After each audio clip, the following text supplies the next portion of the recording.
So let's go ahead and address this real quick. A lot of these democratic socialist countries you're referring to, these Nordic countries, refer to themselves as capitalists. But let's just put the titles away for a second and compare policies. So in these Nordic countries, the average tax rate for corporations is 20 to 22%. But our democratic socialists in the United States suggest upwards of 35% taxes for corporations. Another difference is how they treat their wealthy.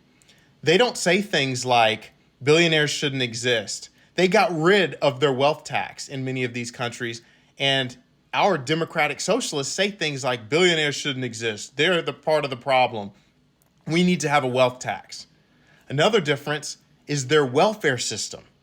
So in these Nordic countries, the welfare system has strict requirements and eligibility rules that you have to pass in order to be eligible, stricter than here in the United States.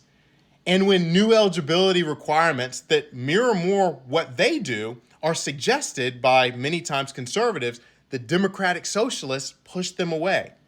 So even though you may call them democratic socialist countries and use the same word, the definition of their policies is very different, and it's not the same thing. You're using the same word to describe something very different. So just because you say they're a democratic socialist country doesn't mean that these democratic socialists here in the United States are suggesting the same thing, because they're not.